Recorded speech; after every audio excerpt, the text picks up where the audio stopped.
بسم الله الرحمن الرحیم. عزتمندو په دې دنیا کې دوه قسمه شیطانان دي او قرآن پاک کې الله دواړه قسمه ذکر کړي. الله پاک وایي شیاطین الجن والانس، یو جنی شیطانان دي، یو انسی په انسانانو کې شیطانان دي.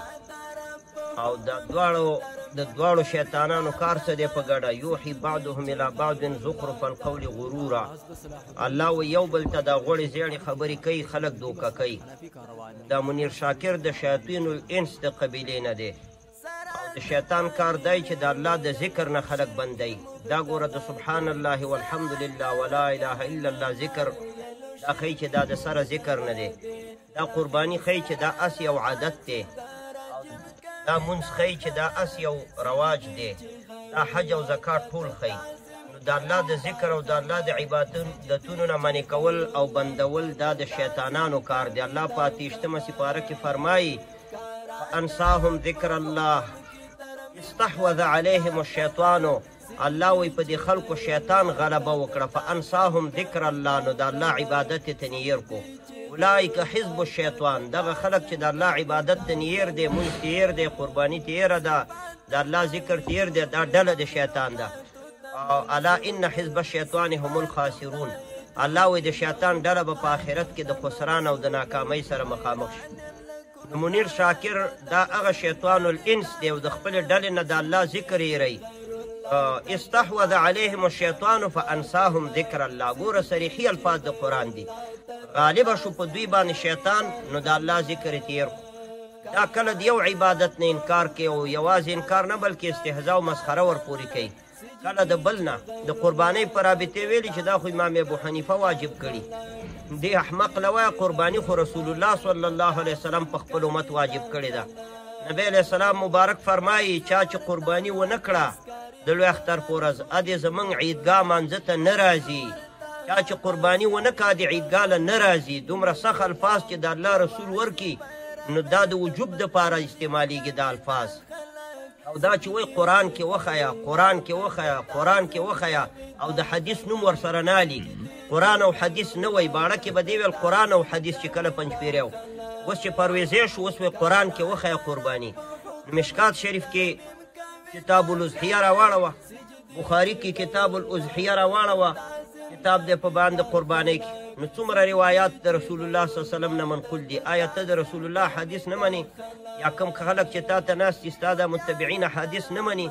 نو کله یو عبادت د شیطان په طریقه خلک ته منې کوي، کله بل عبادت منې کوي، او بل دا تعلیق بالمحال کوي، دجل کوي. خلکو ته دا وایي چې قرباني کې نو دروغ ولې وې، نو غیبت ولې کې، نو تجسس ولې کې، نو فلانې ولې کې، نو دا خو ګناهونه دي. دې نه خو الله منې کړې ده، خو انسان خو کمزوری دی، دا ګناه به تې کېږي. نو مطلب چې دا کې نو بیا مونځ هم مه کوه. ګوره د ده دا مطلب دی چې دا ګناهونه خو انسانان نه پرېږدي. په دې دنیا کې خو د پیغمبرانو نه وروسته داسې څوک نشته چې یو ګناه کې به مبتلا نه چې دروغ به نه وایي.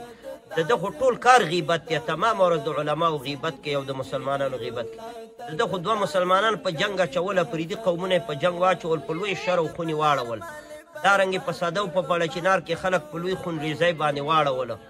نو دا خلکو له وایي چې دا ګناهونه کوي، نو بیا مونځ ولې کوي، نو بیا قرباني ولې کوي. تعلیق بالمحال ورته وایي.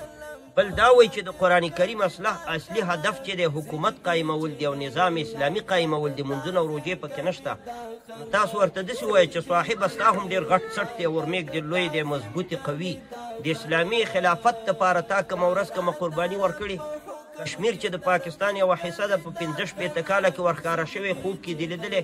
دا د اسلامي استحکام او اسلامي نظام د قیام دپاره کومه قرباني کړې ده؟ بغیر د دې نه چې بازار دې ګرم کړی دی، وایي اوبه خړې که او میان پکې ونیسه.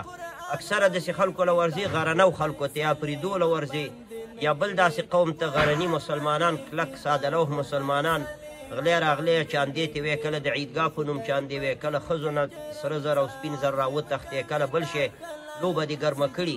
نو تا کومه قرباني د اسلامي نظام دپاره ورکړي؟ اسلامي نظام پاکستان کې خو نه قایمیږي. چې نه قایمیږي نو دا وایي منځونه خو بیا هله به کوو چې کله اسلامي نظام قایم شي او ښه فارغ شو بیا به مونځ او قرباني کوو. اسلامي نظام خو نشته، نو لحاظه منځونه څه له کوئ، روژې څه له نیسئ. دا وایي د کلارې کار دی، یو کلیپ کې ویلي.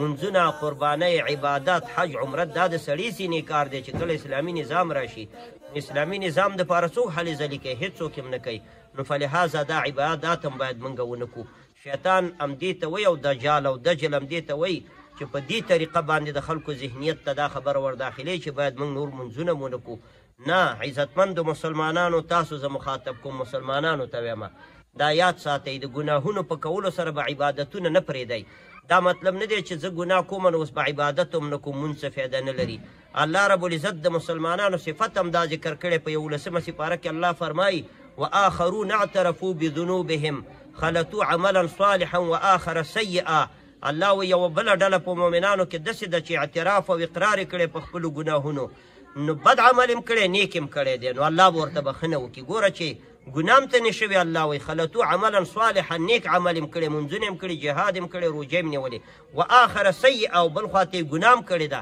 ګناه مسلمان نه کیږي دا وایي چې ته کله ګناه کې او دا کې او دا کې نو بې مونځ ولې کې نو دا هغه شیطانت او دجل دی د ده په خبره باندې دوکه نه شي مسلمانانو د ده هره خبره د رضالت او د دجل نه ډکه ده او قمقل خلک به په دې باندې تیر وځي او زمونږ په خبر به هوښیار خلک پوهیږي وایي هوښیاران به د رحمان په قال پوهیږي دلته کار د هر نه اهل نادان نشته زمونږ په خبرو پوه خلک انشاءالله سنجیده خلک چې فکر پې وکړي په دې باندې به پوه شي دا زه په دعوې سره وایم د الله په توفیق چې زمونږ خبرې الحمدلله د اصولو مطابق دي د شریعت او د انسانیت د اصول او د فطرت د تقاضاو سره مطابق دي د ده خبرې د قرآن او سنت نه خلاف دي د الله د پیغمبر نه خلاف دي د فطرت انساني نه خلاف دي د ده حرکات سکنات د ده پیښې د ده ریشخند د ده ځان خوځول او خوله کږول راکږول دا ټولې د شرافت او انسانیت او کرامت انساني نه خلاف دي دا دې سره جوړېدو چې میدان کې هغه مدارین غوندې یو نولي په شکل ولاړ وې